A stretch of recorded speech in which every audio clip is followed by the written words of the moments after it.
Hi everybody, this is Joanna with the Abstract Art Journal, and I was going to do a vlog today and also do a journal flip. So I work in several different journals, and so I'll just give you an idea of a few of my items. So these are jelly prints, and I like to do jelly prints for the print in case I want to frame it or just to learn how to do things. So here's one I really like. This is a one I did the negative and the positive, which I like that one also.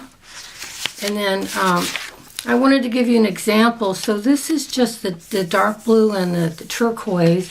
This is one on another background, and this is another one on another background. So this is that thinner paper. This gives you kind of an idea of what just like the basic jelly prints do. I do like to mat them if I really like the print and hang it, so you can kind of get an idea like that.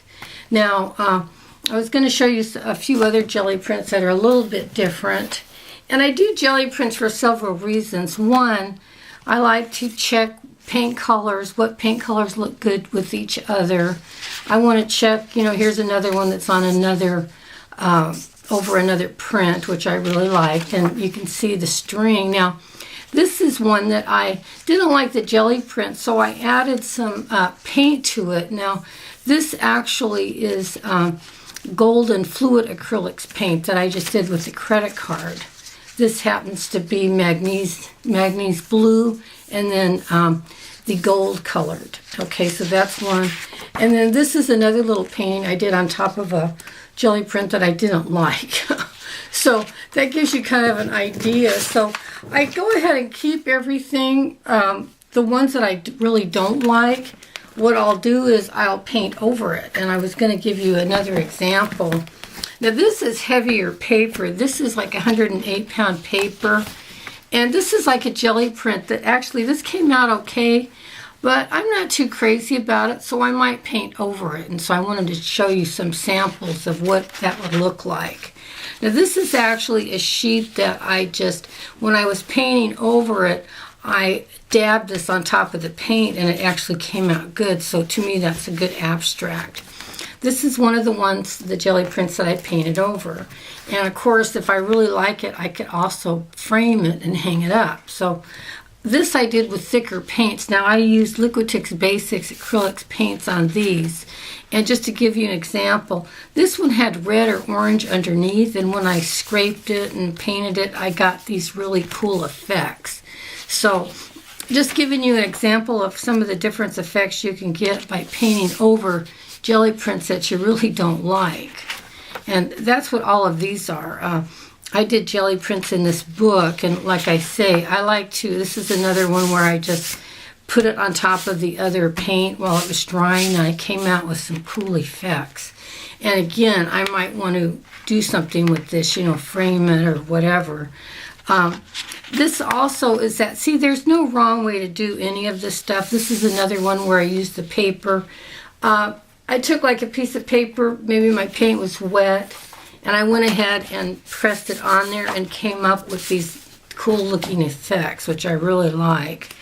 This is another jelly print that I didn't like, that I went ahead and put different colors on it. Now most of these are done with credit cards, some paintbrush work on these. And I just tried different grids, different stencils and everything.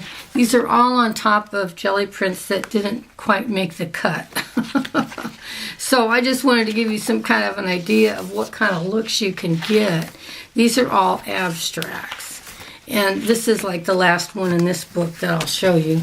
But because the paper's thicker, I was able to use like the thicker paints.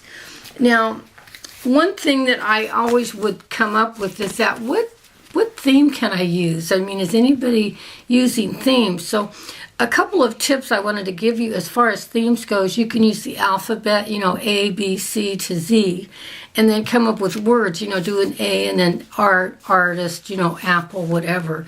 But some of these were, I was trying out all my stamps and stencils to see which worked and which didn't. So that's what these prints are. I was going to do the alphabet thing, and then I was going to add maybe journaling, any words that start with a C. So these are all experiments. This is the black and white set that I wanted to try out my black stamp pad, and I put a letter on that. Okay, this is one that I tried to do a transfer, didn't come out too great, and then I went ahead and sprayed some ink on it, and so I actually like the way that turned out, and I might want to put that in a mat and frame it. So what I like to tell you, okay, I really like this one. This is one of my super favorites because I've got the red, the turquoise, and this is magenta. These are sprays, and sprays in a roller, you know. Here is an ink experiment, and this is one that I did the ink experiment. I'll show you here. And then I went ahead and put this on the wet ink and came up with another print. This one, this was from a jelly print that didn't make it. And so I credit carded, I used a credit card to spread turquoise paint on, let it dry, and then I dropped the Liquitex inks on it, and I was really happy with that one. And again, I would probably like to frame that, so I love that. And then when I do jelly prints, what I was doing is, you know, I put the extra paint in another journal or something, and I'll show you those in a minute. This is this bigger paper that I was using, and I wanted to try out, okay, this is another tip. Okay, so a lot of people make their own spray paints, which are pretty expensive to buy. And so I'd been trying to make my own spray paints, and I wasn't having too much good luck, especially, you know, using the acrylics. The spray bottles would get clogged. You know, I didn't know how to clean them. So what I came up with was that I had got these Ranger mini misters, and I put the fluid acrylics just a little bit, and then added the rest water, and came up with these spray paints. And so that's what I'm going to be showing you on this section. And up to date, knock on wood, these haven't clogged or anything, and it's a smaller spray, so I don't get it all over everything, and it seems to work for me. And I wanted to show you, like, this paper is, I think it's 11 by 12 or something, but most of these I would even frame. I like them that much. So this just gives you an idea of what I came up with for this. Now, this is another ink experiment that I did, which I really love this. See how pretty that looks matted? The thing about the ink, though, is that sprays, the paper did not get, you know, the paper stood up to that. And this really is probably maybe 60 or 70 pound paper. Now, when I did the inks, because I used the Liquitex acrylic inks, and I also sprayed water on it with one of my mini misters, and so the paper actually wrinkled. So what I did was I took a board, you know, just a sketchbook board. I turned it over, and I used a sponge, just a household sponge, and ran the sponge over the back, you know, just to make it a little bit damp. And then I put like books on top, and it flattened out beautifully, as you can see. So I like to use the proper paper, but since I was just doing experiments, I did that, and it actually worked, and I can actually frame that if I wanted to. So I wanted to show you that. And then this is blotted ink. So while this ink was still wet, I took another paper and blotted it and came up with this print, which I just love. So it's all about having fun experimenting. Now, this is the thinner paper, but I didn't like whatever was under there, so I tried to make like a landscape or something, and I actually like it. It came out pretty good, and it would look okay framed. I personally like this portion of it. So what you do is they tell you sometimes to go ahead and try all different ways to see what looks best. The other thing I was going to show you is I bought these slick paints, but I got the neon ones. It's Tulip Slick, and I thought it was just going to be neon paint, but if you look at it closely, it actually has glitter in it. So I did just, you know, an oddball landscape with stamps, and I wanted to try the different colors to see if I liked them for other things. But because it has glitter on it, I'm not too crazy about mixing it with my regular paints. But these are some stamps I made and kind of gives you an idea of what that looks like. Now, when I was doing my jelly prints, I used this really big album for the extra paint. And what it does is it ends up giving you a background color.